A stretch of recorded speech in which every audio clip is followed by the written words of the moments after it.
Dissemos na altura que se tratava de uma pandemia com contornos ainda pouco conhecidos e com uma evolução difícil de prever a nível global. Fomos prolongando o estado de emergência ao longo dos meses, de forma a poder acomodar as necessárias medidas de prevenção e contenção desta pandemia. A mais recente prorrogação, esta ainda em vigor, e terá o seu término no dia 29 de julho corrente, todas estas diferentes etapas do estado de emergência permitiram-nos acompanhar e gerir a pandemia com a máxima cautela e ponderação. Atualmente, a situação global da pandemia da Covid-19 tem contornos mundiais que são difíceis de caracterizar num quadro simples e homogêneo. Por um lado, estamos perante um aumento progressivo e generalizado de casos positivos. Por outro lado, alguns países da África, Ásia e América já atingiram o pico, estando em fase decrescente da pandemia.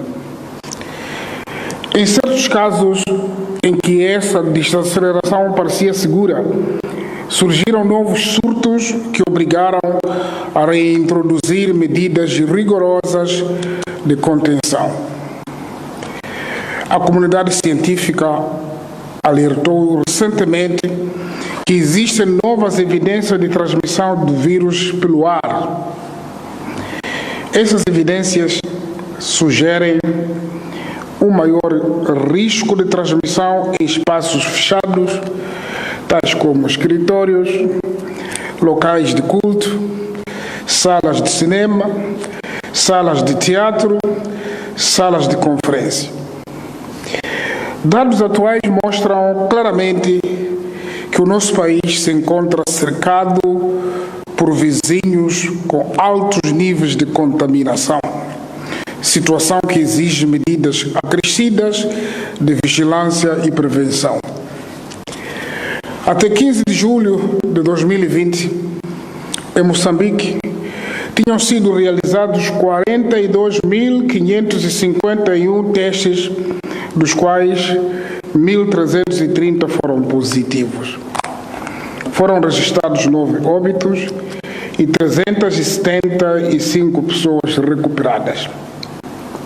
Feita a avaliação dos primeiros 15 dias da vigência desta etapa do estado de emergência, a Comissão Técnico-Científica e o Conselho de Ministros verificaram que continuam a observar-se desafios que requerem especial atenção, designadamente incremento significativo de pessoas em quarentena e isolamento domiciliar, incremento do estigma e discriminação, elevado fluxo de visitas a indivíduos internados nos estabelecimentos hospitalares, prevalecente rede de interação social entre crianças, adultos e idosos.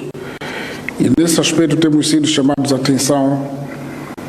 Primeiro, é preciso proteger a criança. Segundo, os idosos são considerados como uma classe de risco. Então, esta mistura por si só pode não ajudar. É também desafio o uso incorreto das máscaras, dificuldade de controle da movimentação dos camionistas internacionais dentro do território nacional, deficientes condições de água, higiene, saneamento e de distanciamento social, desinformação e preocupação entre os pais face à possibilidade de retoma das aulas, que às vezes até entram em estado de pânico. Necessidade de contenção de focos de comércio informal à volta dos mercados ou em todos os locais das urbes. Dificuldade de fiscalização das medidas de prevenção nos transportes públicos. Estes são apenas alguns dos principais desafios que temos que enfrentar juntos, governo, povo e a nação. Mas notamos também com satisfação a evolução positiva em algumas áreas que definimos como críticas na implementação das medidas de prevenção. Das metas que nos impusemos a nós mesmos, existem avanços que devemos celebrar, como, por exemplo, lançamos a campanha do combate ao estigma e discriminação contra a Covid-19. Melhoramos a comunicação e a difusão de mensagens educativas. Envolvemos de modo mais sistemático as estruturas e lideranças locais e da sociedade. Efetuamos o inquérito seroepidemiológico em Nampula, que nos apresenta a tendência da pandemia em diferentes camadas da comunidade. Foi lançada a Estratégia Nacional de Resposta Comunitária à Covid-19. Avançamos no processo de reorganização dos mercados, dirigido pelas autoridades locais ao longo do país. Todo este conjunto de ações resultou naquilo que era o nosso objetivo inicial, que era o de atrasar o pico da epidemia, reduzir a pressão sobre os nossos serviços hospitalares e permitir que se avance na descoberta de vacinas e medicamentos. Há, sim, necessidade de continuar a implementar as medidas de prevenção para manter a evolução favorável da situação da epidemia em Moçambique. Moçambicanas e moçambicanos, na nossa comunicação passada, falamos da necessidade de se aprender a conviver com o novo coronavírus e garantir o equilíbrio entre o controle da doença e o normal funcionamento da nossa economia e sociedade. A resposta às adversidades não pode ser construída por via do medo.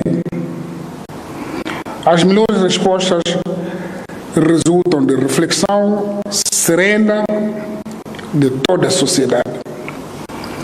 É isso que estamos a fazer, a pensarmos juntos no que irá ser para todos os moçambicanos, isso que chamamos da nova normalidade.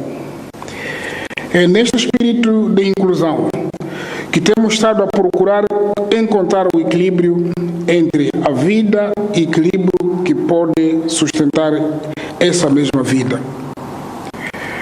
Essa busca acontece num clima marcado por incertezas, sem a possibilidade de trilhar caminhos simples e duradouros. Por isso, decidimos, consultamos, decidimos. Este é o princípio que decidimos, que optamos por tomar. É difícil, mas todos nós devemos permanecer firmes. Devemos escolher em cada momento a melhor decisão. Na comunicação passada, decidimos manter o nível 3 e adequar de forma faseada algumas medidas com impacto na economia do país, permitindo que alguns setores de atividade possam funcionar. Falamos da necessidade de retoma faseada das aulas presenciais no ensino primário e secundário. Falamos da retoma das aulas no ensino superior profissional e técnico profissional. Falamos da abertura para a entrada de especialistas, gestores e investidores no país. Falamos ainda da continuidade de medidas pertinentes em áreas como o transporte coletivo de passageiros, de pessoas e bens. Falamos, finalmente, da prática de atividade física, dos eventos culturais, dos restaurantes, da interdição da realização de cultos e celebrações religiosas. Na altura, entendemos ser prematura a realização de cultos e celebrações religiosas coletivas e dissemos que, em articulação com as instituições religiosas, avaliaríamos progressivamente as condições adequadas para a reabertura dos locais de culto em condições de rigorosa segurança sanitária. Foi neste princípio de sempre ouvir